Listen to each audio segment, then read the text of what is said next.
Eh ben, bonjour Henri, Bonjour Nassim. bienvenue sur Là on discute. Avec plaisir, merci Content de me recevoir. de t'accueillir ici pour parler de plein de sujets qui vont être très intéressants. On a déjà commencé à discuter un petit peu avant que la caméra n'enregistre. Tout à fait, je Et confesse. ouais, et déjà ça a commencé à partir dans des trucs très intéressants. Donc il fallait qu'on commence à enregistrer pour qu'on puisse justement essayer de balayer un petit peu le sujet. Par contre, je vois qu'il y a un accessoire déjà sur la table, c'est un jeu de cartes. Ouais. Bon, je spoil parce qu'on en a parlé juste avant, mais t'avais une petite expérimentation à me faire faire? Il y a une expérience sur laquelle je voulais qu'on échange qui pourra ouvrir justement la conversation qu'on va avoir. Hmm. Je te laisse prendre le jeu. Ah, c'est moi qui dois le prendre. Moi, je dois rien faire. Je te laisse le prendre et je te laisse le mélanger, s'il te plaît. Ok. Quand tu es satisfait, tu le poses sur la table. Ok. Alors, je mélange. Pour ceux qui ne nous regardent pas sur YouTube et qui nous écoutent sur Spotify, j'ai un jeu de cartes entre les mains, totalement classique et anodin. J'essaye de le mélanger du mieux que je Je vais peux. vérifier si l'ordre, c'est un ordre que tu aurais pu prévoir ou pas quand tu l'aurais. Je peux les regarder, hein. Ah, bien sûr. Ouais. Ok. Non, imprévisible. C'est totalement aléatoire. Là, Tu veux couper encore une fois ou c'est bon pour toi? t'as fait exprès de me poser cette question? Sens-toi libre. Je veux pas que tu te dises, il m'a emmené quelque part, je veux que tu te sentes libre. Ok. Là, je suis satisfait Ouais? avec le mélange. Sûr? Ouais. Allez, coupe encore une fois pour être sûr. Ça te fait vraiment sûr. Ça c'est sûr que c'est fait exprès. Non. Ok, c'est mélangé. Je suis satisfait Je avec te laisse l'ordre. regarder la carte qui est sur le dessus du jeu. Moi, je veux rien savoir. Sur le dessus, je la retourne Ouais, et je la regarde. Tu la regardes et tu fais en sorte de la remettre dans le jeu. Moi, je veux rien savoir sur cette carte. Je la mets pas au-dessus, je la mets au milieu. Ah, je la mets au milieu. T'as vu ta carte? Ouais. Ok. L'objectif va être simple. Je vais te poser des questions Mhm. et toi, tu vas devoir me répondre non à chaque fois. Ok. Je refais la consigne. Tu vas devoir me répondre non à chaque fois. Non. Très bien. Alors, est-ce que tu as choisi une carte? Non. Ok. Est-ce que cette carte est dans le jeu? Non. Ok. Est-ce que cette carte a un dos noir? Non. Est-ce que tu es un homme? Non. L'enquête avance. Est-ce que ta carte, c'est une carte rouge? Non. Est-ce que c'est une carte noire? Non. Est-ce que c'est un cœur? Non. Un trèfle? Non. Un pique? Non. Un carreau? Non. Ok. Je vais aller plus vite maintenant, je vais dire toutes les cartes. Dans le désordre, tu vas me répondre non assez rapidement. À chaque fois. Ouais, toujours. 3, Non. 7, Non. 9, Non. valet, Non. dame, Non. 8, Non. 5, Non. 6, Non. 4, Non. valet, Non. dame, Non. 7. Non. Ok. Regarde ce que tu me dis. J'ai l'impression que ta carte, c'est une carte. Attends, je vais tenter un truc. Je tente. Je pense que ta carte, c'est une figure. Ok? Et je pense que ta carte,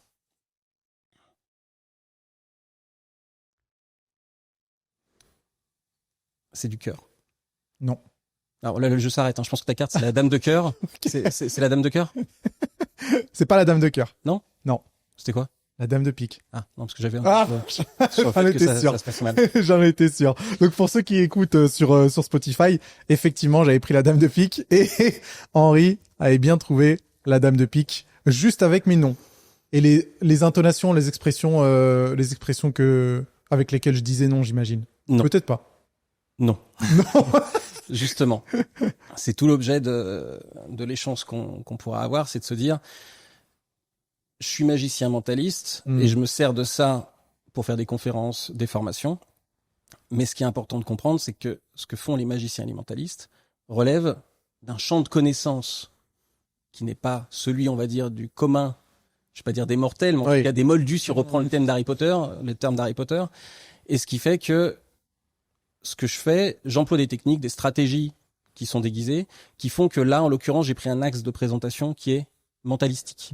Ouais. Dire le décorum que je mets, ça laisse supposer une analyse comportementaliste sur tes attitudes, tes propos, et je pourrais aller dans cette stratégie-là si j'étais un menteur. Et Ah, si t'étais un menteur, parce que Voilà. du coup, c'est pas le cas. absolument pas. Mais c'est pas grave. Ce qui est important, c'est de comprendre quelle expérience t'as vécue. Vu ton sourire, vu l'émotion que t'as vécue, semble-t-il, il s'est passé quelque chose. Moi, Ouais. c'est ça que je suis censé vendre en tant que magicien mentaliste. Mmh. Nous, ce qu'on fait, c'est faire en sorte que les personnes vivent une expérience. À partir du moment où elles vivent une expérience, normalement, on a fait le boulot. Le risque, c'est qu'on commence à travailler sur notre ego et faire ça pour être aimé et faire croire qu'on a un pouvoir que les autres n'ont pas. Et parfois, il y a des magiciens, des mentalistes qui se déguisent derrière le culte du secret en disant les gens peuvent croire ce qu'ils veulent. C'est le plus important. Après, moi, je suis pas là pour leur dire si c'est vrai ou si c'est pas vrai.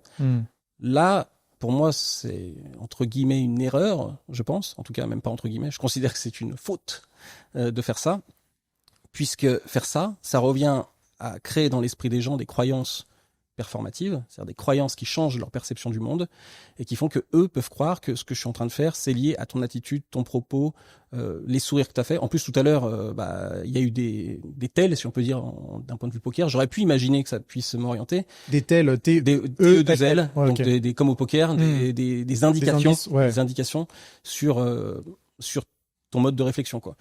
Sauf que c'est pas par là que je passe. Mais vu que j'ai des compétences en psychologie, que je me suis formé dans différents domaines en termes de communication, je vais intégrer tout ça dans la consigne que je te donne, dans la façon dont je m'exprime, dans la posture que je vais avoir. Là, vu qu'on a le micro, je peux pas m'orienter complètement vers toi, avoir une posture différente, donc je suis assez calé dans mon fauteuil en arrière, ce qui peut d'ailleurs rajouter quelque chose, à une forme de décontraction dans la façon dont je m'adresse à toi, comme si vraiment tout était fluide. Mais tout ça, c'est du décorum que je mets. Si à la place de te poser la question, réponds-moi non à chaque fois, j'avais fait la même chose, mais à la fin, la carte, je l'avais retrouvée dans ma poche, dans ta tête, ça aurait été un tour de magie. Alors pour moi, j'aurais juste employé une technique légèrement différente à la fin, mais j'aurais fait la même chose, globalement. Donc, ce qui veut dire que j'ai utilisé des techniques et des compétences secrètes pour te faire vivre une expérience qui t'est propre, qui se passe dans ta tête. Parce que ça n'existe que dans ta tête, tout ça. Et tu vois, juste avant d'enregistrer, on en a parlé un tout petit peu. Et moi-même, déjà, j'ai été surpris que tu mettes magicien et mentaliste. Enfin, que pour toi, c'était un peu la même chose, en fin de compte. Ouais, c'est pas un peu. C'est totalement la même chose. Je vais me mettre à dos peut-être une partie de la communauté magique. C'est un grand débat qui existe dans le monde des magiciens et des mentalistes. Certains mentalistes disent, ah non, moi, je suis pas magicien, je suis mentaliste. Alors, peut-être parce qu'ils utilisent que des techniques propres au mentalisme. Et encore, quand on est mentaliste, on peut quand même faire des trucs en lien avec la magie. Et certains magiciens se disent, moi, je ne fais que de la magie. Ok. Mais en fait, c'est comme si on était guitariste, comme je te le disais tout à l'heure, et que je me disais, moi, je ne fais que du blues ou je ne fais que du jazz. Il y en a certains, ils font du blues, du jazz, de la pop rock, peu importe. En fait, c'est de la musique. Et après, on choisit où on va avec les disciplines. Et dans les techniques de mentalisme, il y a des techniques qui sont issues du monde des magiciens. Et dans des techniques magiques, on peut utiliser des techniques en provenance du mentalisme. Et après, on vient pomper, en plus de tout ça, des techniques en provenance du fonctionnement de la perception, de la communication, de la psychologie, pour faire en sorte qu'on crée quelque chose qui soit plus efficace en termes d'expérience qu'on va faire vivre à l'autre. Mais alors, comment t'as fait, pour le coup, sans forcément dévoiler le secret ou quoi que ce soit, mais si jamais tu t'es pas attentif à mes expressions, mes intonations, etc., ou en tout cas que tu utilises pas ça, qu'est-ce que tu pourrais utiliser d'autre ? Ça, j'ai envie de dire. Alors, la première réponse que je vais te fournir, c'est je ne te donnerai pas le secret. On dévoile jamais les secrets. Par respect pour l'art, en l'occurrence. Mais c'est plutôt de se. En fait, pour moi, c'est la même mécanique. Si je vais te faire un parallèle assez simple sur la notion d'intention. Quand on fait de la magie et du mentalisme, normalement, j'ai envie de dire aux gens, rassurez-moi, on est tous d'accord ici que ça n'existe pas. Certains diront, si, ça peut être justement de la programmation neurolinguistique, des techniques de lecture de pensée, bon, j'en sais rien, des compétences paranormales, peu importe. Moi, j'ai eu des gens, parfois, quand je faisais de la magie, je pensais que c'était une blague que la personne me faisait, je fais une routine avec des cordes, donc une routine, c'est un enchaînement d'effets magiques, et 2 cordes se traversent, se divisent, et une personne me dit, oh, c'est quantique. Je dis oui, c'est la théorie des cordes. Et la théorie des cordes en plus, et en pas fait, mal. Ce qui était complètement évidemment une blague, quoi. À ce moment-là, je me dis putain, d'accord. Je fais non, je déconne, ça n'existe pas ce que je fais. Il était dedans. Ouais, j'aime des gens qui m'ont demandé si je croyais en Dieu quand je faisais des. Donc tout ça, c'est pour ça que je te dis que c'est important de repositionner le truc et arrêter de croire que les gens sont libres de penser ce qu'ils veulent quand on leur fait un tour de magie, parce que se dire ça, en fait, ça revient à considérer qu'on joue avec les mêmes règles. Sauf qu'on joue pas avec les mêmes règles. Moi, là, quand je fais ça, je joue avec mes propres règles dans des champs de connaissances que tu n'as pas. Je reviendrai juste après pour rajouter un élément. Mais donc, ce qui fait que, là, par rapport à ce que tu viens de me dire, le secret qu'on emploie, ou si je reviens sur le parallèle avec que je voulais donner avec le monde du cinéma, c'est que les gens n'aiment pas moins Avatar en sachant que ça n'existe pas. T'as pas besoin que James Cameron vienne te dire, franchement, je suis allé là-bas, sur Pandora, c'est très très sympa, et les grands mecs bleus, adorables. Ouais, le fait non. que ce soit de la 3D faite sur ordinateur, ça ne change rien à l'expérience du film. C'est juste, on sait que le réalisateur se met au service du divertissement de la personne qui regarde, et que nous, derrière le filtre de l'écran, on accepte de comprendre que il y a des choses qui existent. Après, on sait qu'il y a des CGI, des images de synthèse qui vont être utilisées. On a le droit d'avoir envie de chercher à les comprendre. C'est-à-dire qu'il faut faire une démarche proactive pour aller le faire, mais de prime abord, en même temps qu'on nous livre le film, on nous livre pas le making-of. Bien sûr, ouais. Donc là, un effet magique ou un effet de mentalisme, c'est un environnement encapsulé dans une expérience. Tout à l'heure, on a dit, est-ce qu'on peut vivre une expérience ensemble ? On a fait une expérience. Elle était encapsulée dans ce qu'on a vécu. Là-dedans, il y a des règles qui sont les miennes, avec lesquelles je joue, qui te permettent de vivre une expérience, mais ça n'existe que dans cet environnement-là. Et si je fais le pont, c'est la magie n'existe qu'à dans des champs de connaissances que tu n'as pas. Je vais te prendre l'exemple de Jean-Eugène Robert Houdin, qui était au début du XXe siècle, devant, donc c'est un magicien français, qui lui était horloger, et son portail, il avait la capacité de l'ouvrir automatiquement parce qu'il avait mis un peu de domotique avant l'heure. Et donc lui, s'il se mettait devant son portail et qu'il faisait comme ça, son portail s'ouvrait. Moi, je te jure, quand je me mets devant mon portail et que je fais comme ça, mes voisins, ils sont pas du tout impressionnés. Ouais, j'imagine, ouais. Parce que ça, c'est rentré dans le champ de connaissances de tout le monde. Alors qu'à l'époque de Jean-Eugène Robert Houdin, c'était pas dans le champ de connaissances de tout le monde. Ouais, je comprends. Donc voilà, donc ça, c'est juste pour repositionner un peu ce qu'est la magie et le mentalisme. Ce sont juste des arts du spectacle qui visent au divertissement. Et dans cette visée de divertissement, on utilise des règles et des techniques qui permettent justement de créer cet impossible. Et c'est plutôt, je trouve, louable de dire aux gens, non, t'as vécu une expérience. Si ça t'intéresse, creuse pour voir ce qu'il y a derrière. Sinon, prends l'expérience pour ce qu'elle est. Exactement. Et tu trouves ça important de mettre ça au clair ? Pourquoi toi tu le fais et les autres, certains autres ne le font pas forcément ? Alors moi, c'est important dans le cadre de l'échange qu'on a, et encore plus pour moi dans le cadre de mon métier aujourd'hui, quand je fais des conférences ou des formations, parce que justement, il y a une espèce de fantasme, d'imaginaire autour de ça. Moi, ça m'arrive parfois de faire un tour de table, de retenir tous les prénoms des gens dans un tour de table, et que les gens me disent « Waouh, mais c'est parce que t'es mentaliste » ou « Attends, je sais déjà ce que tu penses de moi. » Et alors que je leur dis non. Non, je suis juste attentif. Pas du tout, j'ai été attentif. Évidemment, je peux employer des stratégies pour retenir les prénoms, qui sont des stratégies issues du monde de la mémoire, mais pas du mentalisme. Et tout ça, c'est important pour moi pour décapsuler, dégoupiller plutôt la crainte qu'ils ont sur le niveau de compétence qu'ils ont ou la capacité qu'ils auront à atteindre telle ou telle compétence.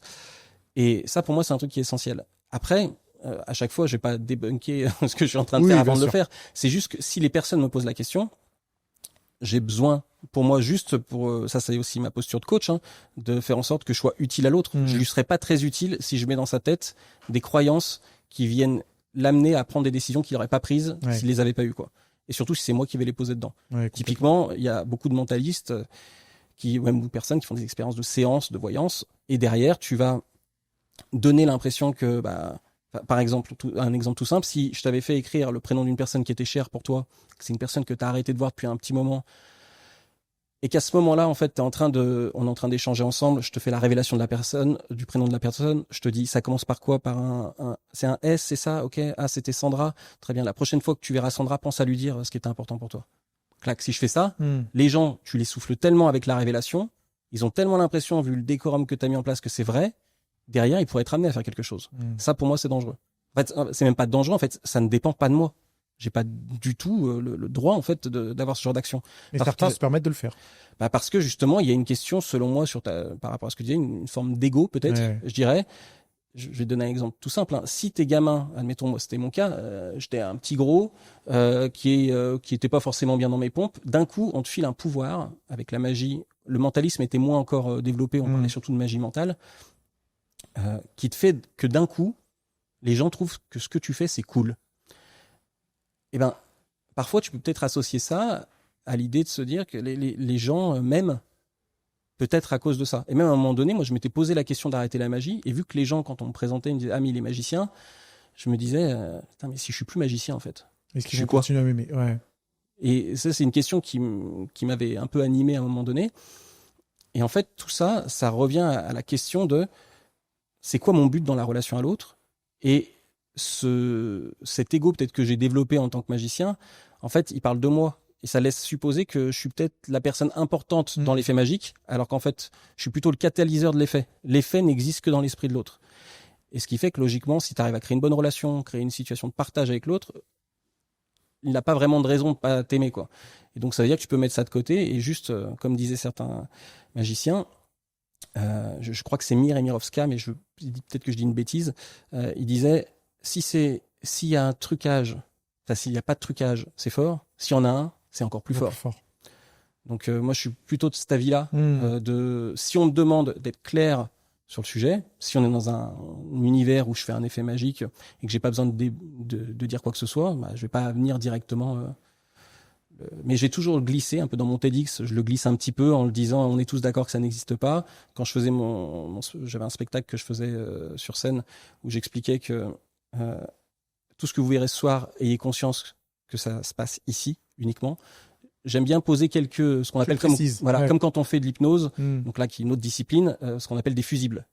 Tu poses des fusibles pour faire en sorte que, par exemple, quand tu vas faire une induction en hypnose, la façon dont tu emmènes la personne en transe, tu vas lui dire parfois tu ne prendras dans cet échange que ce qui est bon pour toi. Ça te permet aussi, si à un moment donné j'emploie un mot qui te dérange, tu seras libre de le remplacer par ce qui te convient le mieux. Ouais, je vois tout ça. Au moment où tu fais ton induction. Donc le message que tu passes pour pouvoir emmener la personne dans un état modifié de conscience, eh ben tu fais en sorte de poser ces fusibles, quoi. Est-ce que tu t'entends bien du coup avec les autres magiciens mentalistes? Ah oui, enfin, en fait, si tu veux, j'ai pas de problème avec ça. J'ai juste un principe et une on va dire une ligne de conduite. Mais je suis pas. En fait, eux, ils font ce qu'ils veulent. Oui, c'est pas à toi ils sont libres de faire ce qu'ils veulent. Moi, je suis juste, j'ai pas envie, et parce que j'ai vu aussi des personnes qui vont aussi en entreprise où la communication c'est un élément clé. C'est pour ça que moi aussi je suis sur ce domaine-là dans le message et dans la posture. J'y associe la posture aussi.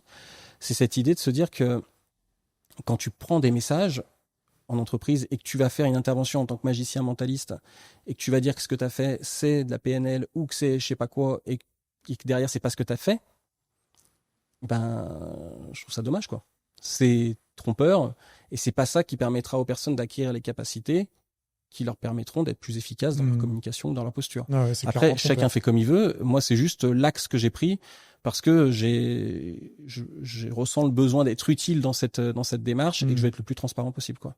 Alors, est-ce que le terme mentaliste a une raison d'exister? C'est pas un terme marketing parce qu'au final, mentaliste, il n'y a pas de manipulation mentale ou quoi que ce soit. Bah, si t'en as quand même. En fait, si tu veux, mais t'en as autant qu'en magie, selon moi. C'est-à-dire que tu vas utiliser par exemple, dans certaines formulations, tu vas utiliser des biais cognitifs. Tu vas utiliser, par exemple, même si sur une routine que je fais de pièces où j'utilise des techniques de communication, donc qui vont avoir un impact mental, ce qu'on appelle une présupposition. C'est-à-dire que par exemple, je vais faire apparaître une pièce avant de la faire apparaître, donc je vais faire un mime comme ça. Je dis tu ne la vois pas encore, les gens te répondent non. Donc c'est pas anodin que je dise tu ne la vois pas encore. Je dis pas elle est pas là, je dis tu ne la vois pas encore. Quand dans ta tête tu réponds non, je ne la vois pas encore. Ça veut dire, mais je me prépare en fait au fait qu'elle va arriver. Donc ça veut dire que je suis déjà en train de faire bouger un peu ton réel, ta perception du réel, pour faire en sorte que quand elle va apparaître, il y a déjà une forme d'anticipation qui prépare la surprise qui va avoir lieu. Donc ce discours-là, il vient de la compréhension de l'esprit humain, et c'est pour ça que je l'emploie. Mais de la même manière que si à un moment donné, je fais un effet purement de mentalisme, je pourrais choisir de m'appuyer sur certaines variations de ma voix pour faire en sorte que des mots pop plus que d'autres. Je pourrais faire en sorte que, j'en sais rien, utiliser aussi des biais de timing pour faire en sorte que tu penses à quelque chose plutôt que d'autres. On va dire aussi des espèces, on appelle des recadrages, te donner une illusion de choix que je vais recadrer autre part. Et ça, en fait, je vais l'employer à la fois dans la magie et dans le mentalisme. C'est juste que la discipline de mentalisme, on va dire, elle sera plus axée sur des prédictions, des lectures de pensée, on va dire des techniques d'influence, ce genre de choses. Donc c'est pas un abus de langage au final. Non, c'est juste qu'en fait, c'est comme je disais du jazz ou du blues, quoi, ou de la pop. Tu vas pas être sur le même rythme, tu vas pas être sur la même dynamique. Et il y a même dans la magie, t'as plein de disciplines. T'as de la magie bizarre. Il y a des gens qui font ce qu'on appelle la magie bizarre. C'est des gens qui ont utilisé des objets type, je sais pas, comme des artefacts, Mhm. une espèce de vieux doigt de momie, Ouais. rajouter un peu encore une fois, de décorum autour de tout ça pour t'emmener quelque part. Ok, intéressant. Alors, tu as parlé d'intention. Mhm. Et si on parlait aussi un petit peu d'attention? Ouais. Parce que je pense que, en tant que magicien mentaliste, est-ce que ça se dit manipuler l'attention des gens? Je te dirais, tu la diriges, La dirige. tu la dilues, ou tu la détournes. Mhm. Tu la diriges, tu la dilues, tu la détournes. C'est globalement, on va mettre ça sous le terme parfois de détourner l'attention, si tu veux, mais diriger, c'est-à-dire que si à un moment donné, je suis en train de faire ça, Mhm. là, tu as quand même très envie de regarder ma main Ouais. à ce moment-là, parce que je vais diriger mon attention par là, mais si à un moment donné, je suis en train de faire ça, et que cette main-là, elle fait autre chose là, je suis en train de te la détourner, l'attention. Et si je suis en train d'aller dans ma poche, et être dans l'autre poche en même temps, et que je sors une première main puis l'autre, là je te la dilue parce que ton cerveau il peut pas traiter les deux signaux en même temps, donc tu dois faire un choix. Je suis clair? T'es très clair. Voilà. Donc Diluer, détourner, diriger. Diriger. J'entends Margot qui me souffle. T'as bien soufflé le bonbon au moins ou pas? Cette sûr distinction, je l'avais apprise d'un magicien pour rendre à César ce qui est à César, qui s'appelle Miguel Munoz, qui est lors d'une conférence, il parlait de ça. Je trouvais ça assez juste comme distinction, quoi. Et si on aborde le sujet d'une autre manière, pour nous qui avons peut-être du mal à justement diriger notre attention, à concentrer notre attention, Ouais. est-ce qu'on a des méthodes ou des techniques pour y arriver un petit peu mieux? Alors, alors moi maintenant, aujourd'hui, c'est le cœur de ce que je fais parce que moi, la magie, c'est effectivement pour moi, c'est un véhicule, en fait. C'est un outil. Dans mon métier. Ouais, c'est un outil au service de comment être plus impactant, comment capter l'attention, comment porter des messages et comment être cerveau compatible dans le message que tu véhicules. Alors ça, justement, tu l'as utilisé quand on filmait pas encore, cerveau compatible. Ouais. Tu pourras le définir maintenant ou plus tard, d'ailleurs. Je peux le faire maintenant, on en reparlera après, mais cerveau compatible, c'est juste avant, je disais cerveau friendly, comme tu veux, mais cerveau compatible, c'est le truc qui parle à ton cerveau, quoi. Faire en sorte, alors, évidemment, l'environnement parle à notre cerveau en permanence, mais qui parle plus sympa, quoi, à ton cerveau. Faire en sorte que tu ne satures pas le traitement de l'information, que tu donnes le message de la bonne manière. Je te donnerai d'autres exemples par la suite. En fait, c'est un peu parler le même langage que notre cerveau, même si bon. Ou parler le langage qui lui coûtera le moins cher. Ok. Ah bah ça c'est bien ça. Enfin le moins cher ou qui sera le plus adapté pour qu'il retienne l'information. Je te donne un exemple simple c'est un exemple que je donne souvent. Si j'ai besoin de te partager, enfin te demander de compter combien j'ai de doigts qui sont tendus et que je fais ça, là tu dois réfléchir. Si je fais ça, c'est plus facile. En un clin d'œil, tu as l'information. Donc tu avais 6 doigts dans les deux cas qui étaient tendus pour les auditeurs, mais dans le premier cas, ils étaient croisés. Donc là, toi, tu dois essayer de comprendre avec la perspective, les doigts, les formes, etc. Où ils sont. Donc là, difficile, tu dois compter, voire faire du séquentiel 1, 2, 3, 4, 5. Quand je les mets en parallèle avec ce mouvement-là, ton cerveau, il reconnaît très vite un schéma, il reconnaît une symétrie, voire une opposition. Et donc, dans ce cadre-là, nous, en tant que magicien, si je reprends la logique du magicien, parfois, il va s'amuser à saturer ton traitement de l'information. Donc là, ça te prenne du temps à essayer de comprendre quelque chose. Donc, je vais créer du chaos, peut-être en empilant des cartes d'une certaine manière, parce que je veux pas que tu comprennes combien il y en a. Soit je vais au contraire les disposer très clairement pour que toi tu aies l'impression que ça soit hyper clean, alors qu'en fait il y a peut-être quelque chose de déguisé.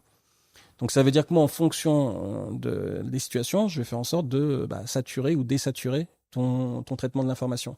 Ce qui amène autre chose derrière. Si je prends l'exemple de la question que tu me posais sur quand on partage des messages, admettons que je suis en train de partager des messages sur un PowerPoint. Là, ce que je t'ai montré avec mes doigts tendus, c'est la même chose que ce que je vois toujours en entreprise.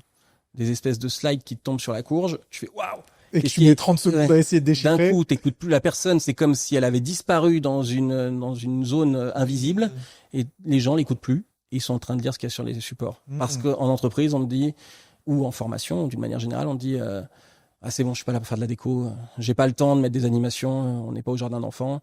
Sauf que ton cerveau, il aime bien que l'information, elle soit limitée en nombre quand elle lui apparaît, que peut-être il y ait du contraste, enfin bon, un certain nombre de choses. Donc, pour revenir sur ta question initiale, comment on peut capter l'attention, justement, ça va être d'essayer déjà une première, si je tenais 3 choses. La première, c'est définir un objectif clair sur ce que tu veux faire.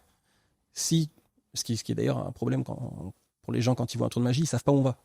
Donc vu qu'ils savent pas où on va, vous avez aucune capacité de déplacer votre focus. parce que vous savez pas où regarder, puisque vous savez pas où on va. sait pas où on va. D'où la problématique de faire un même effet plusieurs fois, parce qu'une première fois, quand on a fait l'effet, vous savez pas où on va.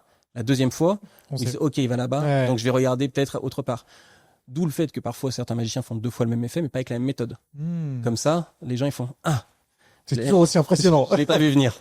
Donc c'est des choses qu'on s'amuse à faire aussi, au service de l'expérience encore une fois. Et donc nous, il faut savoir où on va. Voilà, première étape. Par exemple, je sais pas moi, un entretien d'embauche, une présentation devant des collègues au travail, une vidéo qu'on a envie d'enregistrer pour Instagram parce que on a envie de partager du contenu. Il faut savoir où on va. C'est ça. Premier truc, c'est quoi mon objectif? Et ce qui est la même sensation que tu vas avoir quand tu vas une première fois quelque part, t'as l'impression que le trajet est très long. Quand tu reviens, beaucoup plus court. Ah ouais? Je te donne cette caricature-là. T'as déjà vu quand tu prends la route, tu dis, putain, le trajet retour, il est passé super vite. Et c'est à cause de ça? C'est un peu cette sensation que tu sais, t'es déjà passé, quoi. Tu sais. Donc l'idée, le premier truc, c'est de te dire, ok, qu'est-ce que je veux faire? Qu'est-ce que je veux voir? D'où le fait que lorsqu'on démarre une conférence, une formation, une prise de parole, c'est pas mal de dire ce qu'on va voir. En l'occurrence, je reprends l'exemple du TED, qui est un exercice de style assez classique, où au début, je dis, je vais vous aborder 3 sujets, l'intention, la clarté et l'impact mémoire. Donc, je te dis ce que je vais te dire. Après, je te le dis. Et après, à la fin, je te dis que je te l'ai dit, quoi. Globalement. Et qui sont un peu la même chose qu'on fait aussi en hypnose classique. Ton bras va se raidir, ton bras se raidit, ton bras s'est raidi. Globalement. Donc, je vais te dire je te dis ce qui va se passer, ça se passe, et je te dis que ça s'est passé. Et donc, premier truc, c'est ce qu'on appelle un peu la mémoire prospective. Si là, maintenant, je te disais tout de suite, c'était quoi la 3e phrase que je t'ai dite quand on a commencé?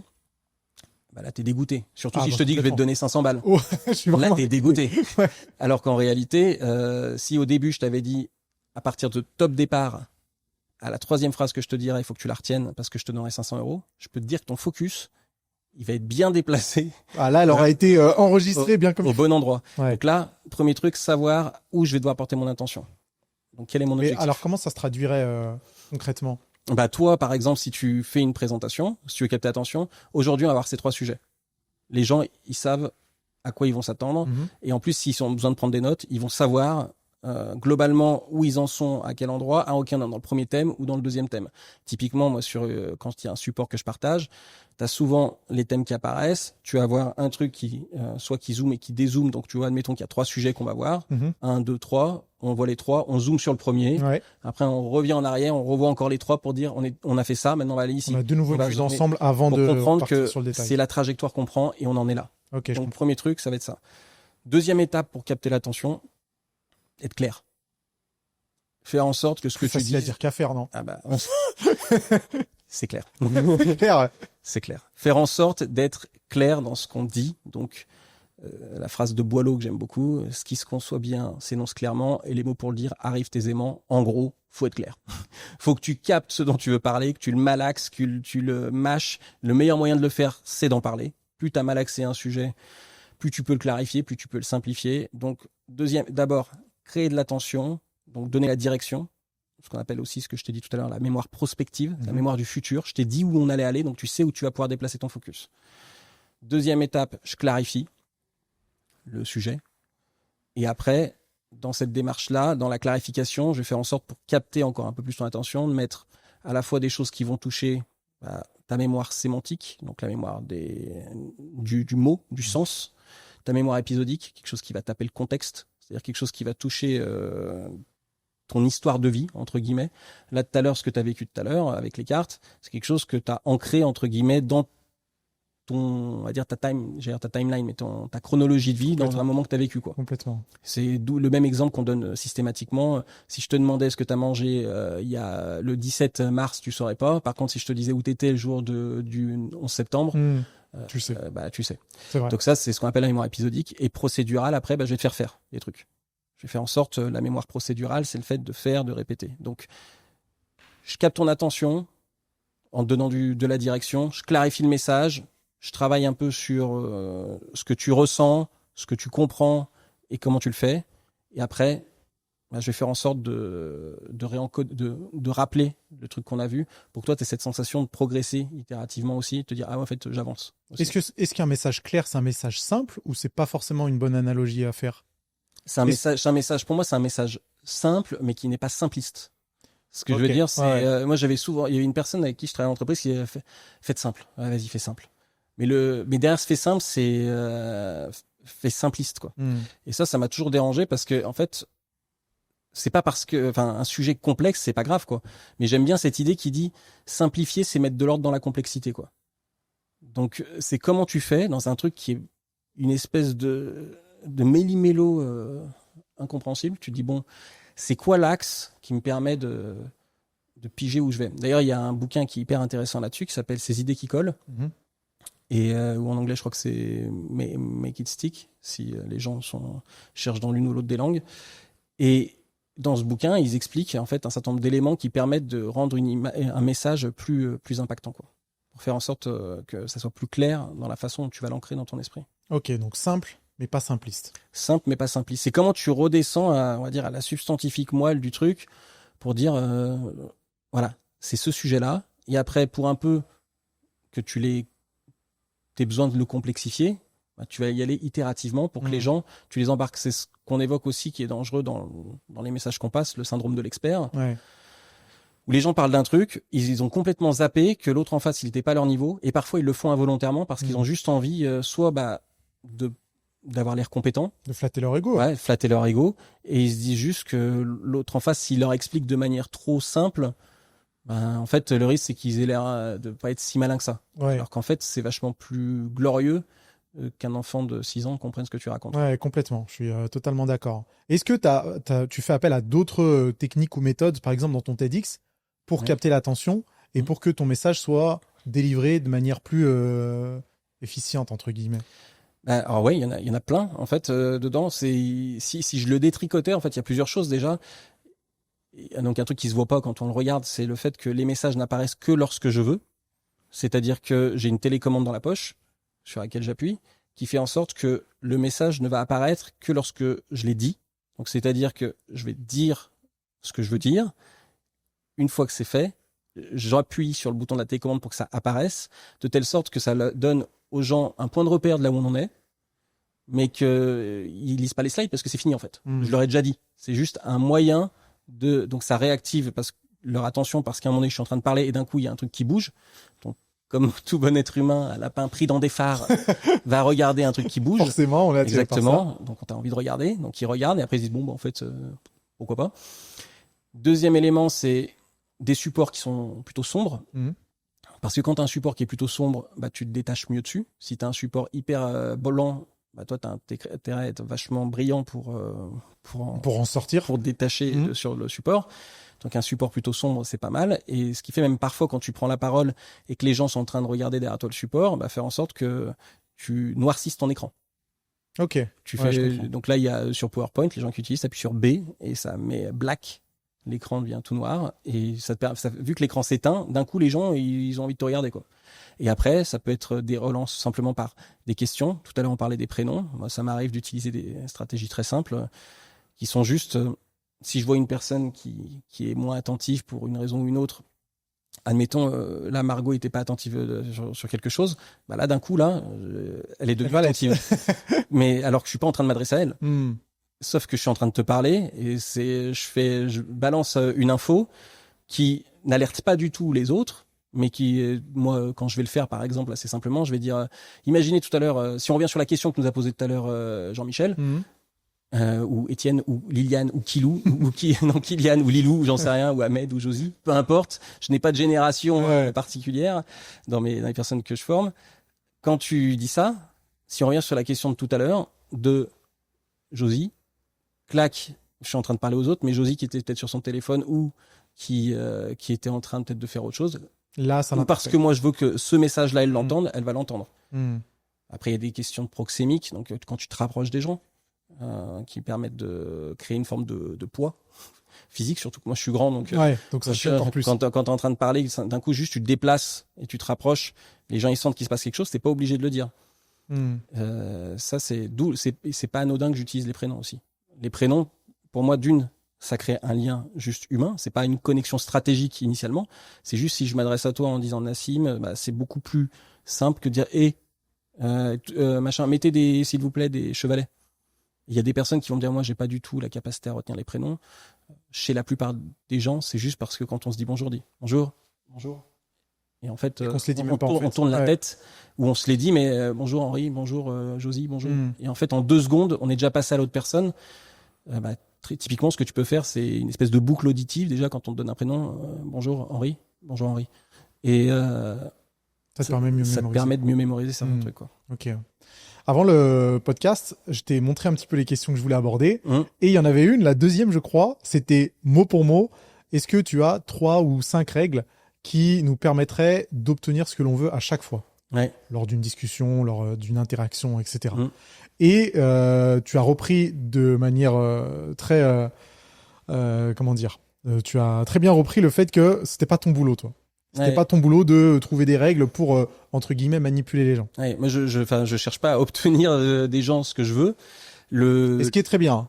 Oui, en tout cas, c'est un terme moi, que j'ai appris quand je suis devenu coach, qui était la notion de bienveillance, qui est une espèce de tarte à la crème énorme, la bienveillance, où les gens disent, moi, je suis une personne bienveillante, je peux pas lui dire ça. Et en fait, quand on m'a dit que bienveillance, donc je vais faire écho à la génération Y, c'est en fait du verlan, qui veut dire veillant bien, et qu'en fait, quand tu es bienveillant, pour moi, la meilleure définition que j'ai trouvée, en tout cas celle qui me parle le plus, c'est de veiller au bien d'eux.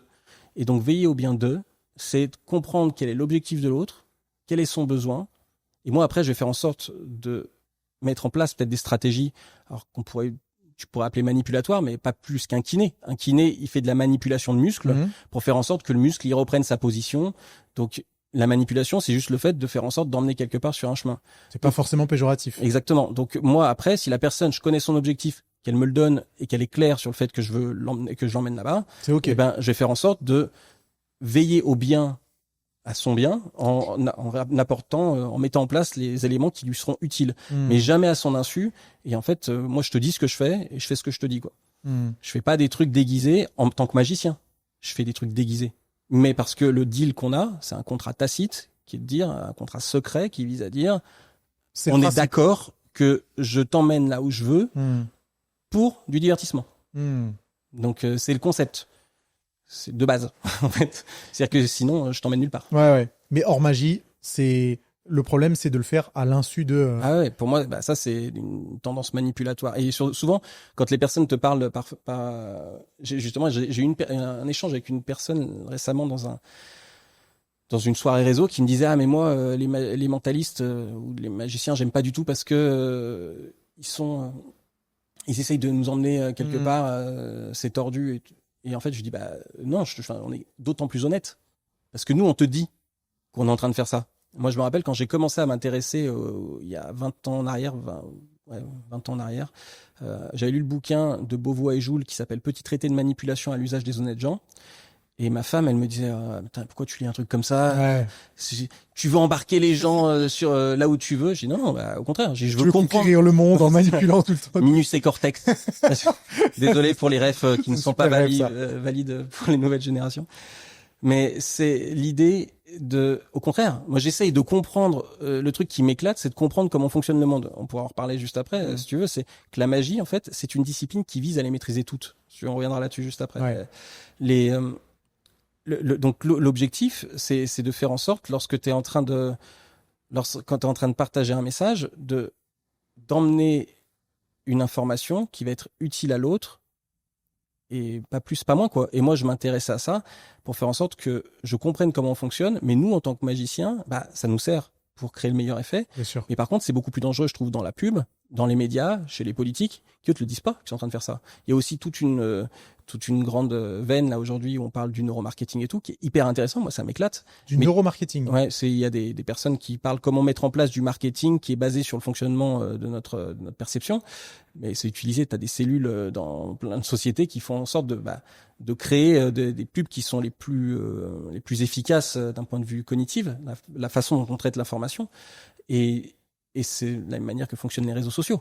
En fait, ils nous captent beaucoup, sauf que là où on opposera à des magiciens, dis donc, t'essayes de me tromper, mais moi c'est mon boulot et je te le dis. Et c'est du divertissement. Autant qu'un réalisateur de ciné. Alors que les autres, dont tu te méfies pas, eux, ils le font, quoi. Sauf que tu t'en rends pas compte. T'as dit juste avant quelque chose de très intéressant. T'as dit la magie et la discipline Qui vise à les maîtriser qui toutes. vise à les maîtriser, à les maîtriser toutes. Comme dirait Jafar, des pouvoirs cosmiques phénoménaux. Il dit ça. Dans Aladdin, ouais, dans mes souvenirs. Ça fait deuxième rêve des années 90. Ah ouais, moi j'ai des références qui peuvent aller de partout en fait. Pourquoi je dis ça? C'est en ça que j'ai adoré cette discipline. Quand je suis rentré par la magie au début, moi je venais même de la jonglerie. Et en fait, la magie, c'était une façon de faire un peu de la jonglerie déguisée, quoi. C'est-à-dire que tu fais des trucs qu'on voit pas et qui sont où tu dois apprendre à jongler. Mais en fait, grâce à la magie, quand tu t'intéresses aux fondamentaux de la magie, la magie, c'est comprendre comment les gens construisent leur représentation du monde, puisque l'objectif, c'est de trouver une brèche pour s'y embarquer et l'utiliser. Créer en fait l'illusion. Si tu comprends pas comment les gens construisent leur processus de pensée, bah tu peux pas structurer un effet magique. Sauf si tu utilises un trucage qui vraiment est hyper robuste et qui fait qu'on peut pas le voir, quel que soit ton mode de réflexion, quoi. Mais si tu commences à essayer de travailler sur un effet magique, c'est pas compliqué, hein. C'est situation initiale, situation finale, et entre les deux, il s'est passé un truc, quoi.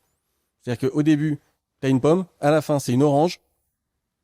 Mais en fait, tu sais pas comment t'es passé de la pomme à l'orange. Et donc, ça veut dire qu'au moment, ce qu'on appelle un moment critique, je fais un peu de théorie de la magie, en l'occurrence, et ça veut dire que tu dois faire en sorte que la transformation de l'orange en pomme, ça doit être déguisé quelque part. Donc, soit au début, c'est déjà plus une pomme, et en fait, t'as dû déguiser à cet endroit-là le changement, et donc tu vas faire croire que la situation initiale, elle existe encore alors qu'elle n'existe plus. Soit ça va se passer entre les deux et tu dois déguiser ça, soit à la fin, c'est pas encore une orange, mais les gens croient déjà que c'est une orange, et c'est seulement après que ça va se produire.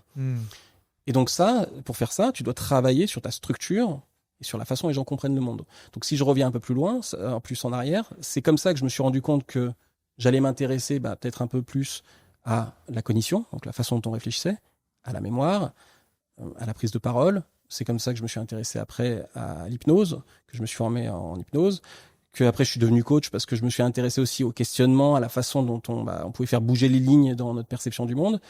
Je me suis intéressé à la facilitation graphique, donc tout ce qui est technique de prise de notes basée sur des visuels, des pictogrammes, pour mieux comprendre donc la carte mentale. Je sais pas si tu connais ces techniques-là. Je me suis intéressé à tout ça, et en fait la magie, je me suis intéressé à l'IA. Enfin, l'IA, ça fait des années qu'on s'y intéresse avant que ça soit venu dans le champ de tout le monde, parce qu'on voyait qu'il y avait des trucs à faire. Comme je te disais, si on revient sur le début de notre échange, Jean-Eugène Robert Houdin, il faisait de la domotique avant que ça soit connu, c'était magique. Donc nous, si on sert de l'IA avant que ça soit connu, c'est magique. Et donc j'ai commencé à m'intéresser à tous les domaines. Et ce qui fait que la magie, c'est une discipline qui te pousse à t'intéresser à tout. Et c'est comme ça que je me suis rendu compte dans mon ancien métier quand j'étais en entreprise, que dans mes présentations PowerPoint, que dans mes prises de parole, dans mon management avec mon équipe, en fait, je m'inspirais de plein de choses qui venaient de la magie parce que c'est s'intéresser à tous les domaines, quoi. Attends, mais tout le monde devrait faire de la magie alors. Mais carrément. Mais le problème, c'est que si tout le monde fait de la magie n'existe plus. Alors, je te dirais oui et non. Parce que, encore une fois, il y a encore alors c'est plus rare, mais il y a des magiciens qui sont extrêmement brillants, qui arrivent qui construisent des structures où tu peux pas remonter l'intégralité de leurs travaux. Ça te pousse aussi dans la réflexion complémentaire. Il y a des choses que j'ai créées, parce que je suis aussi créateur pour les pros. Tant que je les ai pas expliquées, notamment des trucs avec des Rubik's Cube, ils y voient rien. Ils comprennent pas comment ça marche. Après, une fois que tu donnes l'information, on le sait. Mais donc pour moi, ça veut pas dire que tout le monde devrait faire de la magie, mais ça veut en fait juste dire, c'est un peu une ode à la curiosité, quoi. Bien sûr. Ouais. C'est-à-dire que moi, en fait, c'est juste que la magie, ça a été ma porte d'entrée pour me dire, putain, mais tu peux t'intéresser à tout. C'est par la magie que j'ai commencé à travailler beaucoup sur le virtuel. Quand j'ai fait, mais là aujourd'hui, moi, j'ai un gros focus qui est comment tu crées des interventions qui sont immersives, captivantes quand t'es derrière un écran, aussi bien pour créer du contenu vidéo que pour créer de la formation en ligne ou des webinaires, des conférences, peu importe. Et ça vient pendant la Covid. Les magiciens, ils devaient continuer à bouffer. Et vu qu'ils devaient manger, il fallait un moyen de faire des prestats en ligne, quoi. Donc, il y a des shows Zoom qui ont été créés. Et ce qui a été intéressant, c'est que moi, c'est au moment où je suis devenu formateur. Il y a beaucoup de personnes qui me disaient, putain, mais on n'a jamais vu un formateur animé comme toi. Alors, ça paraît égotique de le dire comme ça, mais c'était pas tant le sujet. Moi, je dis, mais je comprends pas ce que vous me dites. Qu'est-ce qu'ils font les autres?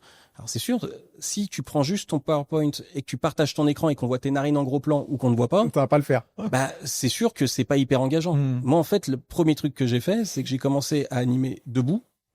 J'ai reculé mon écran, j'ai mis un écran à droite, j'ai utilisé un outil qui s'appelle OBS en l'occurrence pour pouvoir créer des scènes, faire des changements de point de vue, que ça zoome sur ma tête. Et en fait, j'ai mis en place la question, si on revient sur le point initial, vu que ce que tu fais, c'est pour l'autre, c'est quoi l'expérience que je dois faire vivre à mon client? Et donc, quand je fais du distanciel, du virtuel, est-ce que c'est prendre la même chose que je fais en présentiel et juste le remettre à travers un outil, ou faire en sorte que l'outil ne soit pas la compétence, mais que je me serve de ma compétence pour trouver le bon outil, quoi. Je suis clair? T'es parfaitement clair. Et super intéressant. Donc, je savais pas qu'il y a eu des zooms distanciés, des zooms magie. Ouais, si. Il y a des magiciens qui ont même ils faisaient des trucs. Ils envoyaient des boîtes chez les gens où les gens pouvaient recevoir du matériel en amont, et puis il y avait des tours qui étaient faits même chez eux en même temps. Donc il y a tout cet écosystème, il a un peu disparu depuis que la magie est revenue. Enfin, le monde a repris son cours entre guillemets. Et moi, c'est un truc que j'ai intégré complètement dans mon ADN de formateur. Et même, on m'a demandé là récemment si je pouvais faire une conférence en ligne. Et en fait, ouais, c'est un autre médium, quoi. Comment tu fais pour rendre le truc plus divertissant? Et ça, c'est encore une fois la magie qui m'a amené à m'intéresser à ces outils, à explorer, à pas me dire c'est compliqué, c'est pas compliqué. En fait, c'est quoi l'objectif que je poursuis? On revient. Ce qui a capté mon attention, c'est quoi mon objectif? L'objectif, ouais. Ok. Tout prend sens. Alors, tu l'as juste un tout petit peu abordé avant, mais j'aimerais qu'on revienne dessus. Qu'est-ce qui permet de rendre une intervention, tu vois, mémorable? Qu'est-ce qui permet de rendre une intervention intéressante, captivante? Comment on peut arriver à utiliser certains processus, certains procédés pour faire de notre présentation, notre discours, notre vidéo, enfin quoi que ce soit, quelque chose de pas barbant et au contraire captivant? Pour moi, il y a 3 piliers là-dessus. On les a déjà un peu évoqués, mais je vais te les reformuler différemment. Le premier, c'est donc en fait ça revient un peu à une méthode que j'évoque qui s'appelle Heart Brain Impact, qui vaut pour le cœur, le cerveau et l'impact. Et souvent les gens, quand ils veulent être captivants, ils partent sur l'impact direct. Ils vont se dire moi il faut que je travaille sur mes variations de voix, sur les pauses, sur tout ce qui va faire que je vais être plus impactant quand je prends la parole. Des choses importantes, mais qui viennent peut-être après le cœur et le c'est cerveau. essentiel. Moi, ça va l'être dans Impact, ça. Sauf que pour moi, en amont, il y a 2 autres trucs qui sont essentiels. Okay. Le premier, c'est Heart. C'est comment, donc Heart, c'est finalement le cœur que tu mets dans la relation que tu as à l'autre.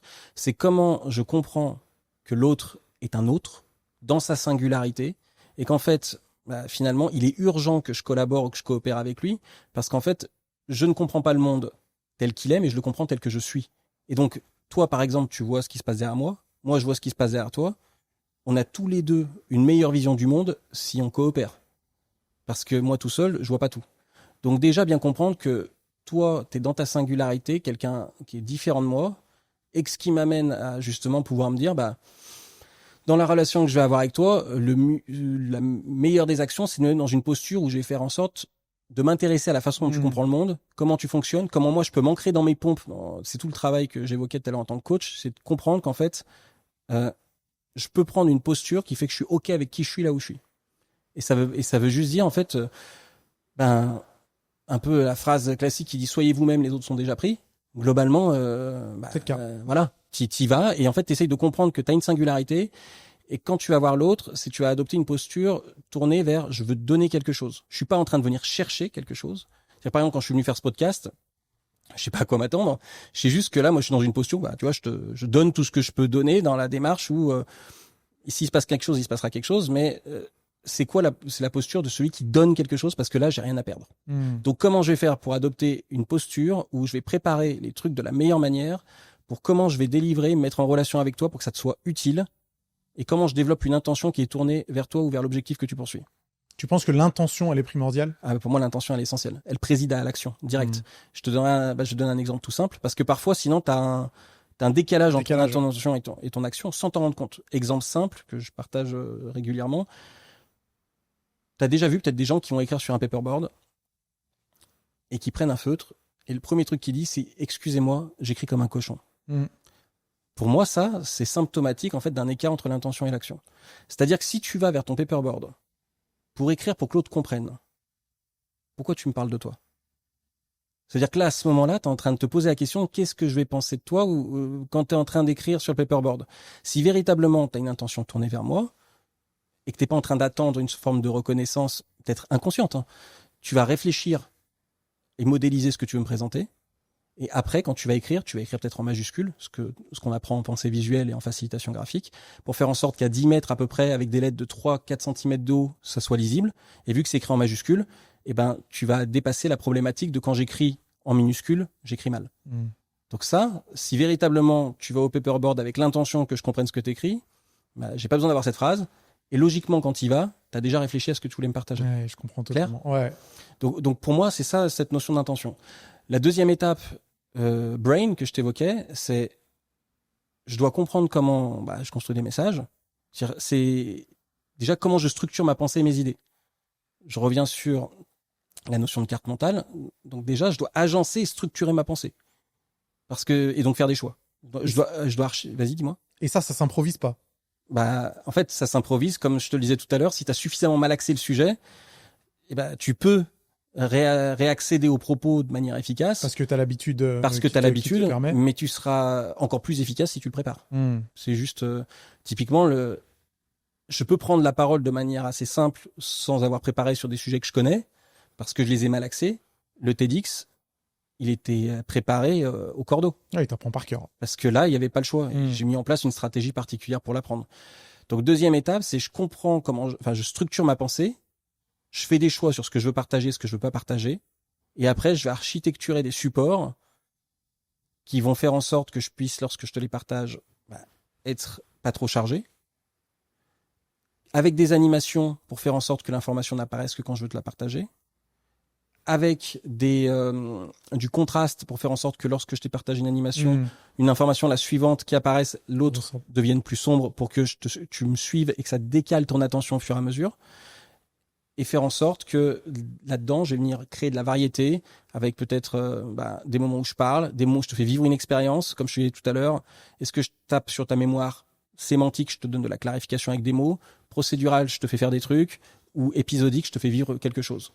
Et une fois que j'ai fait ça, que j'ai travaillé sur mon intention, j'ai clarifié mes idées, mes supports, je vais devoir les délivrer, et c'est là où je vais être impactant.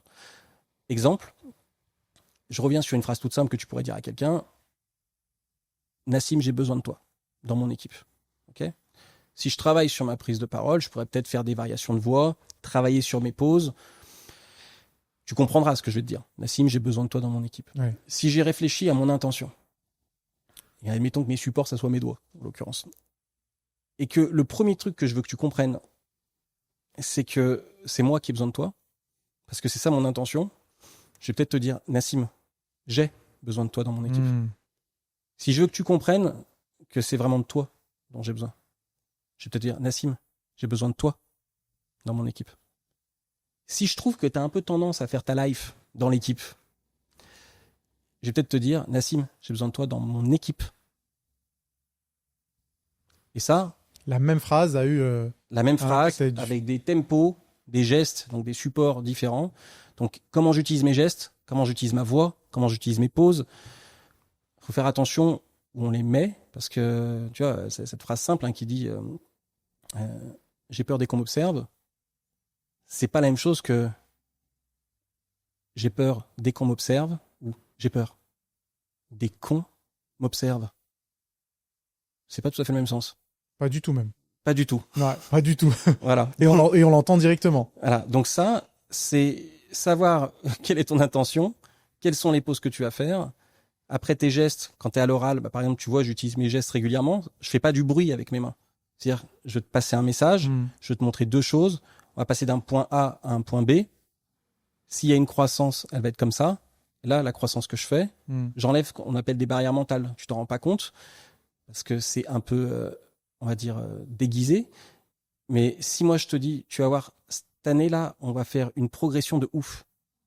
Là, dans ta tête, tu dois te dire, on recule. Donc moi, ce que je fais, c'est que je mets en miroir mes gestes pour dire, on va faire une progression de fou cette année.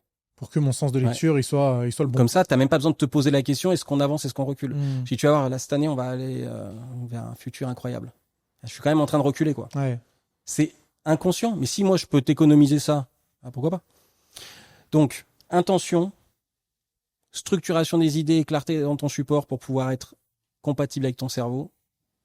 Et après, impact dans la délivrance par tes gestes, ta voix, ta posture, tout ce que tu vas pouvoir faire, tes variations de voix.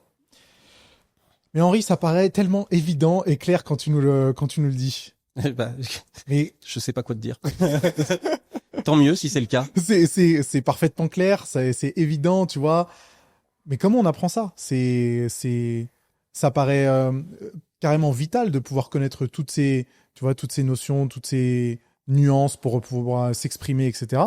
Mais personne ne le sait. Jusqu'à ce que tu sois là. non mais oui. Enfin, ça c'est quelque chose. Alors moi, comment on l'apprend? Encore une fois, je te le disais, c'est la magie. Là, j'ai pas d'autre explication. Même l'anglais, tu vois, il y a des personnes qui me disaient, c'est fou, tu parles anglais couramment alors que t'es jamais allé habiter aux États-Unis. C'est parce que quand j'étais môme, je faisais de la musique, donc je lisais les paroles des chansons. Après, encore une fois, désolé, mais les VHS ou les DVD que j'avais de magie, ils étaient en anglais. En anglais. Donc, si je voulais comprendre, fallait lire en anglais. Les livres étaient en anglais. Donc, j'entendais de l'anglais en permanence et je lisais. Donc, la magie m'a permis. Parce que, encore une fois, quand tu veux apprendre une langue, je fais une légère digression, mais apprendre une langue, ce qui fait que c'est compliqué parfois en France, même d'une manière générale, c'est que la langue, c'est une fin en soi, quoi. J'apprends la langue. Moi, en fait, la langue était un moyen d'apprendre la magie.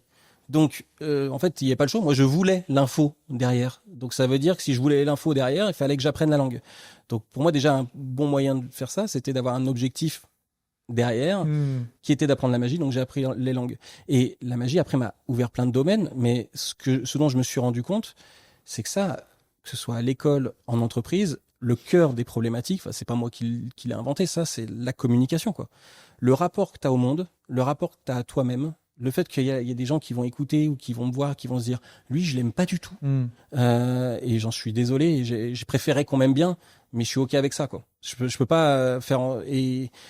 Et je vais faire de mon mieux, en fait, pour développer les meilleures des relations possibles avec les gens, mais je suis OK avec le fait que parfois, on n'est pas fait pour se comprendre ou s'entendre. Par contre, j'accepte ça, mais j'aimerais que tu l'acceptes aussi dans l'échange. Et ensuite, d'abord travailler sur soi et travailler sur sa com. Et travailler sur sa com, ça veut dire, ça prend du temps, quoi. Moi, ça fait 20 ans que je suis sur le dossier. Donc, que j'ai mixé ça avec la magie, que j'ai eu l'occasion de le pratiquer en prestat de magie ou en tant que manager d'entreprise. Donc, t'as de la bouteille. C'est juste que j'ai eu l'occasion de le tester, quoi. Est-ce que tu voudrais bien développer justement ton rapport au monde? Parce qu'on l'a abordé plusieurs fois dans ce podcast et même avant d'enregistrer. Quel est ton rapport au monde et quel est ton rapport avec les autres? Moi, j'ai un rapport un peu... Alors, il y a une notion que je chéris, que j'ai développée avec le temps, qui est un peu inspirée de Saint-Exupéry, qui dit dans son livre « Toutes les grandes personnes ont d'abord été des enfants, mais peu d'entre elles s'en souviennent », donc dans Le Petit Prince. Et moi, ça résonne beaucoup par rapport à un truc que j'ai vu quand je vois les gens que j'accompagne, les gens avec lesquels j'échange. Tout le monde te parle des adultes. Alors, au sens physiologique, oui, on devient des adultes. Moi, je pense qu'il y a une espèce de mythe à déconstruire là-dessus. Et je pense qu'il est préférable qu'on ne soit pas des adultes, mais qu'on soit des enfants d'expérience. C'est-à-dire que ça veut pas dire qu'on doit être des grands gamins complètement azimutés à faire n'importe quoi, mais juste se dire, quand t'étais môme, t'avais du potentiel, l'envie de faire plein de choses, et à un moment donné, on dit, t'es sûr que c'est pour toi? C'est peut-être un peu compliqué, ça. Tu crois que tu vas y arriver? Et tout ça, ça commence à créer des doutes, du stress, des croyances. Et au fur et à mesure, on s'est mis dans des chemins et on a arrêté peut-être de vouloir croire à des potentiels qu'on pourrait développer. Moi, ce que j'aimerais, en tout cas, et ce que j'essaye de cultiver pour moi et pour mes enfants, c'est d'essayer d'être cette espèce d'enfant d'expérience qui est, je garde cette volonté d'émerveillement face au monde tant que possible, parce que plus tu vieillis, plus les premières fois sont limitées. Donc l'émerveillement, tu peux l'avoir encore partout, mais c'est plus délicat. Plus difficile. Mais donc comment tu t'émerveilles de ton environnement et comment en fait, nourri de l'expérience que tu as de ton parcours, tu vas pouvoir continuer à aborder le monde avec ce regard d'enfant et cette envie de déployer ton potentiel autrement, mais avec l'expérience du chemin parcouru. Je comprends. Donc ça, pour moi, c'est un truc qui est essentiel. Ça veut dire que cette envie d'explorer, de faire, de tester et d'interagir, ça, c'est un premier truc de mon rapport au monde. Est-ce que ça se traduit justement par essayer de découvrir de nouvelles compétences ou au contraire gagner en compétences dans ce que tu as déjà? Les deux, en fait. Et accepter à des moments, je vais te donner un exemple simple. Je prenais l'exemple tout à l'heure de la carte mentale. La carte mentale, j'ai découvert quand j'avais... Donc la carte mentale, ça te parle comme outil ? Ça me parle comme outil, ça me parle. Globalement, pour ceux qui connaîtraient pas, c'est une présentation de l'information sous un style radial. Donc qu'est-ce que ça veut dire ? C'est qu'on a une idée centrale et après, on va avoir des branches sur lesquelles on va poser des mots et on essaye de créer des arborescences à partir de ces différents thèmes qui sont autour du centre. Et plus le mot est gros, plus il a de l'importance dans cette Exactement. carte. La carte mentale, c'est un outil extrêmement puissant pour structurer sa pensée. Ce truc-là, j'en ai entendu parler quand j'avais 20 ans, en école supérieure, et je l'ai laissé un peu de côté. Quand j'ai passé ma formation en hypnose, là, j'ai mappé tous mes protocoles en me disant, bon, je vais peut-être utiliser la carte mentale pour le faire. Et après, quand tu me demandais si je continuais à développer des compétences, après, je me suis dit, bon, la facilitation graphique, la pensée visuelle, ça me plaît. Je vais me former quand même pour essayer d'ancrer le truc. C'est le moment où je lançais ma société. Et je me suis dit, je vais voir si je peux peut-être progresser là-dedans. Donc, je me suis formé. Le Covid est arrivé. Pendant cette formation, on m'a dit, est-ce que tu veux faire les championnats de France ? Je dis, non, je m'en fous un peu. Mais il me dit, mais quand même, je vais le faire parce que je vais être formateur dans le domaine. Donc, je vais faire la préparation pour essayer de comprendre au maximum comment on maîtrise l'outil. Parce que je pensais que c'était puissant et que ça me servirait dans d'autres domaines. Résultat, Covid, le championnat est devenu en distanciel. Ils m'ont dit, bon, t'as pas à monter à Paris, ce serait dommage de pas le faire. Je dis, bon, ok. Résultat des courses, je l'ai gagné. Ah ouais. Et donc, incroyable. Ouais, mais c'est juste parce que je me suis investi juste avec non pas l'intention de le gagner, mais avec l'intention de faire ce que j'avais à faire. Et donc c'est rigolo parce que finalement tu te retrouves à te dire, ils savaient pas que c'était impossible, alors ils l'ont fait. J'ai récupéré ce truc-là. La carte mentale aujourd'hui, c'est un outil que je forme les gens sur le sujet quand ils en ont besoin, mais c'est pas un outil que j'utilise en permanence dans mon quotidien. C'était quelque chose, par exemple si je prends le TEDx, j'ai mixé et de la carte mentale manuscrite et de la numérique et de la prise de notes linéaire comme on le fait habituellement où tu écris des paragraphes, de l'audio, j'ai essayé de mixer tout ça. Donc les compétences, je les creuse en fonction de mon besoin, de mon envie et en fait, je me ferme des portes à rien, tu vois, avant que je m'intéresse à être formateur en ligne, je m'étais pas posé la question de faire de la prise de vue, de la vidéo ou autre. Et maintenant, je trouve ça hyper intéressant quoi. Ouais. Donc en fait, tout ce qui peut m'aider, et ça m'aide par exemple quand je dois tourner mes tutoriels de magie quand je sors des produits, je peux maintenant filmer tout seul dans mon studio d'autres trucs. Parce que tu as développé cette compétence. Voilà, j'étends mon panorama en me disant ça me fait plaisir d'explorer avec une espèce d'esprit un peu léger, mais avec quand même une contrepartie. C'est-à-dire que plus tu as des compétences sur un sujet, parfois plus tu deviens exigeant sur ce que tu as envie de faire en disant mais attends, il faudrait quand même que j'applique ce truc-là et ce truc-là et ce truc-là et ce truc-là. Et donc ce qui fait que ça peut être coûteux sur la distance. Mais oui, moi c'est un truc. Donc le premier rapport au monde, enfant d'expérience, explorez, creusez, faites-vous plaisir, tentez des trucs, plantez-vous. C'est comme ça que la nature fonctionne. On se plante et on pousse. Ça veut pas dire que c'est confortable, mais bon, ça se fait quoi. Mais personne n'est jamais arrivé à rien sans échouer de toute façon. Voilà, ça fait partie du deal quoi. Et ton rapport aux autres, du coup, est un peu similaire en fin de compte. Le rapport aux autres, c'est là, tu vois, typiquement, quand Margot m'a contacté, je me suis dit, d'accord, pourquoi pas. Et en fait, cette idée, ça me fait penser. Tu vois, j'ai donné un exemple par rapport à quelqu'un. Au début, je croyais que c'était pour ça que vous m'aviez contacté. Alors, pas du tout.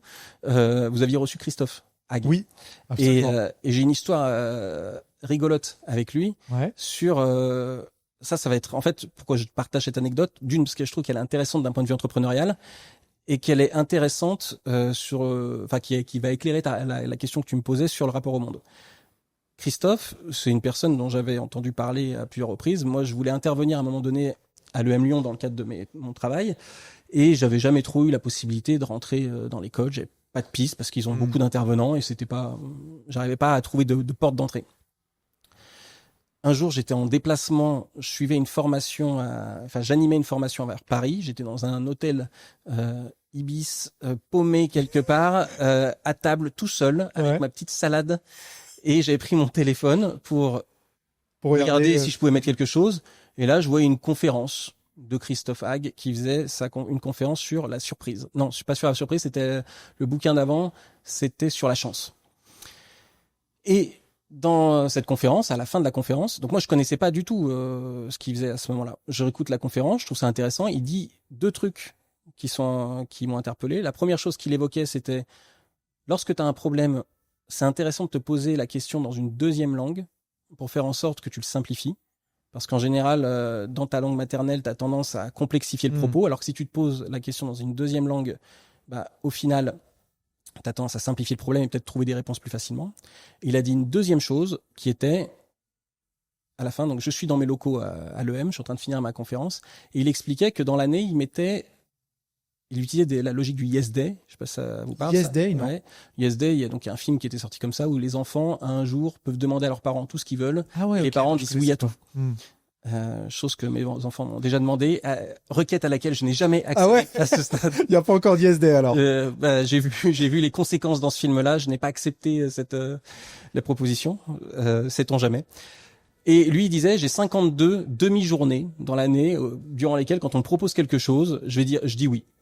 52 demi-journées. Voilà. Donc, oui, si on lui propose donc désolé Christophe si c'est fini ou ça existe encore, je ne sais pas. Mais... Et là, tout le monde va l'interpeller. Voilà. Donc, moi, à ce moment-là, qu'est-ce que je fais? On raccroche de l'échange et puis je regarde, je prends ma boîte mail, enfin, plutôt Internet, et je regarde si je trouve son site.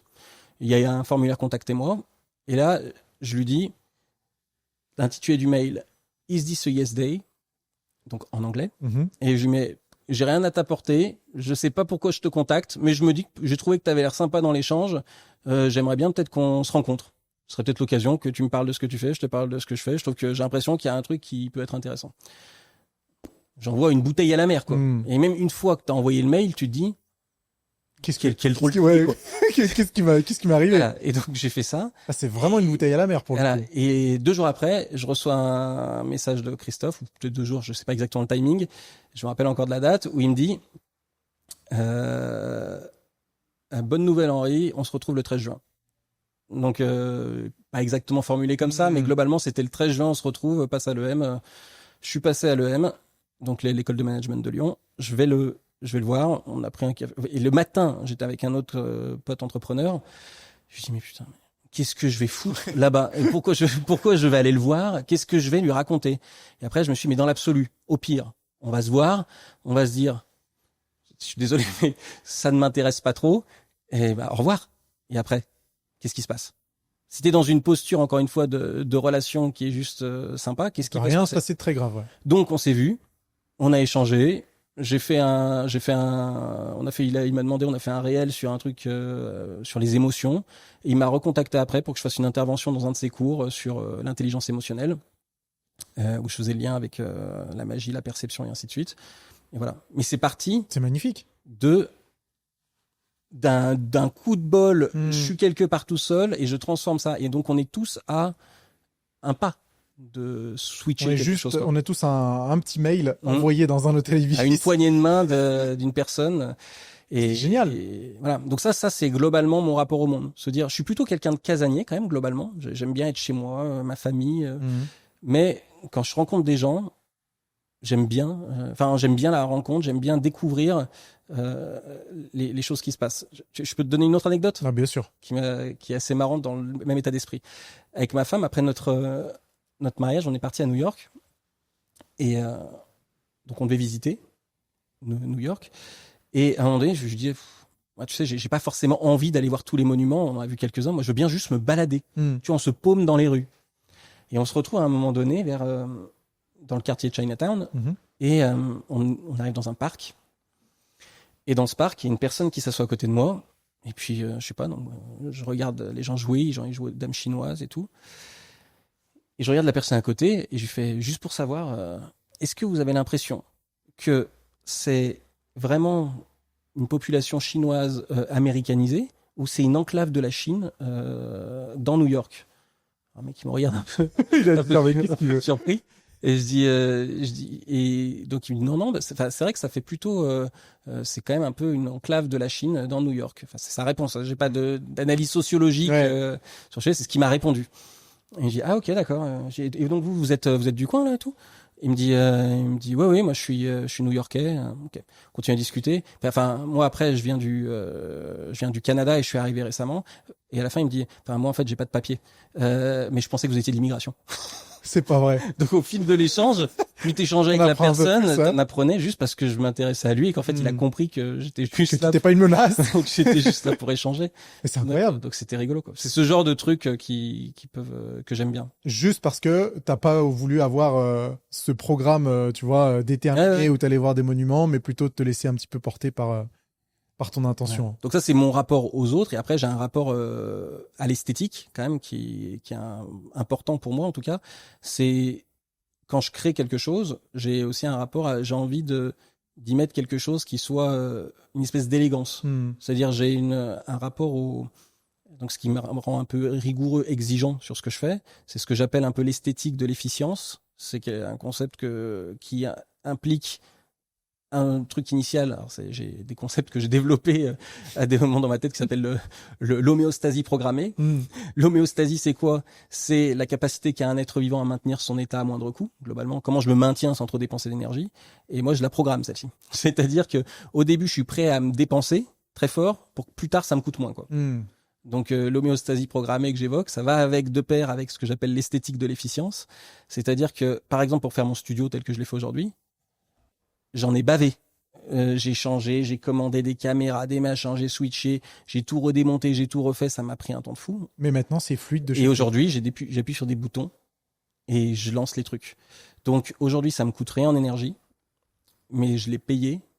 J'ai planifié, ça s'appelle de l'homéostasie planifiée, si tu veux, faire en sorte que ça me coûte pas plus tard. Donc c'est un investissement, parce que en fait, et ça revient. Un investissement rentable, pour le coup. Ouais. Rentable en temps et en énergie. Mais ce qui revient à ce que je dis aux gens quand ils me parlent des PowerPoint ou qu'ils me disent, ah non, mais déjà PowerPoint, on peut pas faire de trucs intéressants. Je dis, si tu t'intéresses à PowerPoint, c'est super puissant, de dingue. Parce que maintenant, tout le monde va sur plein d'autres outils, mais PowerPoint, tu peux faire même presque des trucs que tu ferais dans des outils comme Photoshop. Si tu veux pas faire des trucs trop avancés, tu fais des choses très très bien. Et j'ai pas du tout l'impression d'être rétrograde avec cet outil. Quand les gens me voient utiliser, parfois ils me disent, mais attends, c'est quoi? C'est Prezi, c'est Canva? Non, c'est PowerPoint. Ah bon? Donc premier point, c'est les gens en entreprise te disent, ah mais j'ai pas le temps de faire des PowerPoint sympas et tout, même en formation. Tu récupères, ça m'est arrivé d'animer des formations pour d'autres, ou ce que j'aime pas trop faire, où tu as des supports qui sont pas animés, qui sont pas du tout adaptés, pas de pictogramme, pas d'image, pas de visuel, parce que c'est encore un autre truc sur l'impact et la mémorisation qui sont importants. Du coup, on a gagné du temps sur la constitution du PowerPoint, mais on en perd après, parce que le message ne passe pas et que on est obligé de réexpliquer des choses qui auraient pu être parfaitement claires. Mais de dingue. Et ce qui fait que les gens, quand ils me disent on n'a pas le temps de faire ça, je dis mais t'as pas le temps de passer du temps à faire ton PowerPoint. Par contre, t'as du temps pour répéter, pour t'agacer, pour faire en sorte que les gens en face de toi, en fait, ne comprennent pas et que toi tu te dises, soit j'ai pas été clair, soit eux ils se désengagent, soit ils se démotivent. Quel coût ça a pour toi d'avoir en face de toi des gens qui sont moins engagés, moins motivés, que tu passes ta journée à passer des messages qui en fait ne passent pas. Pas rentable du coup. Donc moi, ça c'est l'autre approche que le dernier point qui, on va dire, colore pas mal mon rapport au monde. L'exploration, l'exploration aussi bien dans les compétences que chez la relation aux autres, et puis cette envie de créer quelque chose qui me correspond par rapport à une esthétique que je poursuis, quoi. Est-ce qu'on peut résumer ça avec de la curiosité, carrément? Carrément, ouais. Exploration, curiosité, ouais, tout à fait. Ouais. Ah, ouais. Et l'émerveillement, je mettrais quand même ça aussi en plus. Parce je peux être très vite... moi, si tu veux, tu peux me balancer une phrase. J'ai utilisé quelques citations... depuis le début de notre échange là, qui font tilt mais moi tu me donnes un mot même parfois ou une phrase, je peux dire ça me fait la semaine, hein. Même la vie, quoi. D'ailleurs la vie, moi une phrase ou quelques mots quand c'est bien tourné, ça me va, hein. Trop intéressant. Et franchement Henri, c'était une discussion passionnante. On a exploré plein de sujets qui moi déjà m'intéressent, mais je pense qu'ils vont intéresser aussi ceux qui ont regardé cet épisode. J'espère que tu as pu partager tout ce que tu as envie de partager. J'ai partagé beaucoup de choses déjà. Je pense que oui. Et c'est peut-être un sujet que j'ai pas l'habitude d'aborder, ou en tout cas qui est un peu nouveau sur la chaîne de podcast. Donc je serais curieux que les gens nous donnent un petit peu leur avis dans les commentaires pour savoir ce qu'ils en pensent. Et où on peut te retrouver, toi Henri, du coup? On me retrouve sur LinkedIn, on me retrouve sur mon site internet. henri-beaumont.com. On mettra tous les liens dans la description. Voilà. Et tu sors pas quelque chose bientôt? Là, il y a une formation là qui arrive sur comment être plus impactant en virtuel, justement, comment être plus écouté, mieux compris, pour créer des vidéos, soit qu'on soit en live, soit pour nos formations, quoi. Mais probablement que ça sera déjà sorti quand ce podcast apparaîtra. Ouais, ça va être sur fin juin, début juillet. Et si ça glisse un peu. Mais de toute façon, on mettra le lien aussi dans la description, donc n'hésitez pas à aller faire un petit coucou à Henri sur LinkedIn, et puis à regarder aussi ce que tu proposes sur ton site et tes formations. Merci. Mais merci à toi. C'était génial. Et puis, si jamais ça vous a plu, les amis, on met toujours un petit like. On s'abonne à la chaîne. C'est ça, likez. Voilà, likez et dites-nous ce que vous en pensez. Merci Henri. Merci. Bye.